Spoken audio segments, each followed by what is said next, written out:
جی السلام علیکم، میں حسین خان ہوں اور آپ میرا یوٹیوب اور فیس بک چینل دیکھ رہے ہو۔ آج لیاقت علی چٹھا جو کمشنر راولپنڈی ہے، انہوں نے کس طریقے سے جتنے بھی لوگ اس دھاندلی میں، اس 2024 کے الیکشن میں انوالو تھے، سب کو اس نے آ کے جو ہے ایکسپوز کیا اور سب کے اوپر آ کے ایٹم بم گرا دیا۔ آج انہوں نے راولپنڈی اسٹیڈیم میں پریس کانفرنس کی اور وہاں پہ انہوں نے یہ کہا کہ 8 فروری کو راولپنڈی ڈویژن، کیونکہ راولپنڈی ڈویژن کے اندر ملٹیپل جو ہیں وہ سٹیز آتے ہیں جس میں ٹیکسلا آتا ہے،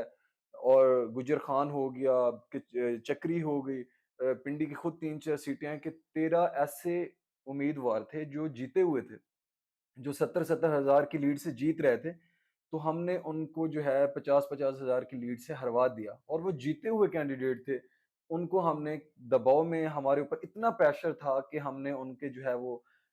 جو کاغذات تھے، جو 47 فارم تھے، تو ہم نے وہ چینج کر دیے۔ اور وہ یہ کہتے ہیں کہ جب میں نے اپنے ڈی آر اوز جو تھے اور آر اوز تھے، ان کو میں نے کہا کہ اس طریقے سے ہم نے جو ہے وہ دھاندلی کرنی ہے، تو وہ رو پڑے۔ وہ بیچارے رو رہے تھے کہ ہم کس طریقے سے اپنا ضمیر بیچیں، اور کس طریقے سے ہم کس طرح ہم عوام کو فیس کریں گے کہ ان کا مینڈیٹ جو ہے ہم ایسے لوگوں کو دے رہے ہیں جن کا کوئی حق نہیں ہے، اور جن کو ووٹ جو ہے وہ 70,000 کی لیڈ سے جیت رہے تھے۔ اور اس کے ساتھ انہوں نے بہت بڑی باتیں کہ انہوں نے یہ کہا کہ مجھے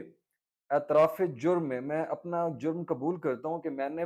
راولپنڈی کی عوام کا جو ہے وہ مینڈیٹ چوری کی، اپنے ہاتھوں سے جو ہے اس کو بیچا ہے۔ تو مجھے کچہری چوک میں، جو راولپنڈی کی جہاں پہ عدالتیں ہیں، وہاں پہ مجھے جو ہے وہ پھانسی دی جائے، اور میں اپنے آپ کو جو ہے وہ پولیس کے حوالے کرتا ہوں، اور مجھے جو سزا ہو، میرے ساتھ ساتھ وہ لوگ جو اس میں انوالو ہیں، جس میں ان کا نام، انہوں نے نام لیا چیف الیکشن کمشنر سکندر سلطان راجہ، جو اتنا متنازع شخصیت ہے کہ ہر بندہ اسے جو ہے وہ ہر جماعت جو ہے، پی ایم ایل این اور پیپل پارٹی اور ایم کیو ایم کے علاوہ ہر جماعت جو ہے اس کے اگینسٹ ہے کہ اس کو ریزائن کر دینا چاہیے۔ جس طریقے سے اس نے پاکستان کے اندر اس طرح کے گندے الیکشن کرایا کہ پوری انٹرنیشنل میڈیا پہ بدنام ہو کے پاکستان رہ گیا، اس کے بارے میں الیکشن کمشنر راولپنڈی نے کہا کہ وہ بھی اس میں انوالو تھے، اور چیف جسٹس آف پاکستان قاضی صاحب، قاضی فائز عیسیٰ صاحب بھی اس میں انوالو تھے۔ ان سب کو جو ہے وہ کٹہرے میں لانا چاہیے، لیکن بات یہ ہے کہ لائے گا کون؟ ان کو کٹہرے میں لائے گا کون؟ اور اس کے علاوہ انہوں نے یہ کہا کہ ہمارے اوپر اتنا پریشر تھا کہ ہمیں نیند نہیں آ رہی تھی۔ میں آج صبح جیسے اٹھا تو میرا خودکشی کرنے کا دل کر رہا تھا کہ میں خودکشی کروں۔ میں اس طرح کی موت، اس نے کہا کہ میں کیوں مروں، میں حرام موت کیوں مروں؟ اس سے بہتر ہے کہ میں عوام کے سامنے جو ہے وہ میں ساری چیزیں جو ہے وہ میں کھول کے رکھ دیتا ہوں۔ تو انہوں نے آ کے سارا کچھ عوام کے سامنے رکھا، اور یہ سارا کچھ عوام کو بتایا کہ کس طریقے سے ایک ڈویژن کے اندر 13 جو جیتے ہوئے کینڈیڈیٹ کو جو ہے ہرایا گیا۔ تو اس سے تو یہ بات 100% ثابت ہوتی ہے کہ جو پی ٹی آئی کے فارم 45 ہیں اور وہ اس پہ انہوں نے ریلیاں نکالی ہوئی ہیں، تو وہ تو ٹھیک ہے، وہ بالکل ایگزیکٹ 100% ٹھیک ہے کہ ان کی سیٹیں ہیں، اور ایسے بہت سارے لوگ جو رات کو جیت رہے تھے، صبح جو ہے وہ 50 ہزار کی لیڈ سے جو ہے ہارے ہوئے تھے۔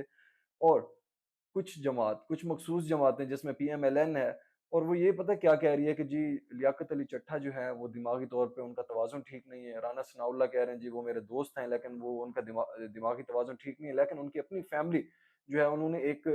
جو ہے وہ ایک سٹیٹمنٹ دی ہے، اور ایک ریٹن فارم میں اعلیٰ حکام کو ایک رپورٹ پیش کی ہے کہ لیاقت علی چٹھا بالکل 100% ٹھیک ہے، ان کی دماغی توازن بالکل، کوئی ان کو کوئی سائیکولوجیکل ڈس آرڈر نہیں ہے، کوئی بائی پولر نہیں ہے، کچھ بھی نہیں ہے۔ تو انہوں نے جو بھی بیان دیا اس پہ وہ 100% جو ہے وہ اس کو آن کرتے ہیں، اور اس پہ وہ سٹینڈ لیتے ہیں کہ یہ بات میں نے اپنے ہوش و حواس میں کی ہے۔ اور اس کے بعد جو ہے راولپنڈی پولیس نے ان کو اریسٹ بھی کر لیا۔ تو لیکن بات یہ ہے کہ انہوں نے یہ کیوں نہیں بتایا کہ کس طریقے سے مجھے جو ہے وہ پریشرائز کیا گیا، اور پریشر دینے والا کون تھا؟ آیا کہ وہ نگران گورنمنٹ تھی، چیف منسٹر پنجاب تھے، الیکشن کمشنر تھے، قاضی صاحب تھے، یا کوئی مطلب کہ ان نون پرسن تھے؟ تو یہ ان کو بتانا چاہیے کہ ان کے اوپر پریشرائز یا ان کو پریشر میں لانے والا کون تھا۔ آدھا سچ بتانے سے تو قوم کو تو ایک چیز کھل گئی تو اس کو پورا بتاؤ کہ ہاں کون ہے اس ملک میں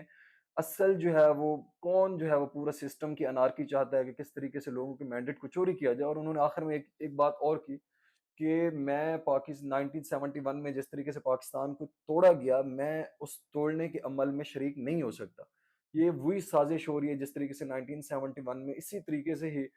شیخ مجیب جو ہے اس کے ساتھ بھی یہی سلوک کیا گیا جو آج پی ٹی آئی کے ساتھ یا باقی جماعتوں کے ساتھ ہو رہا ہے۔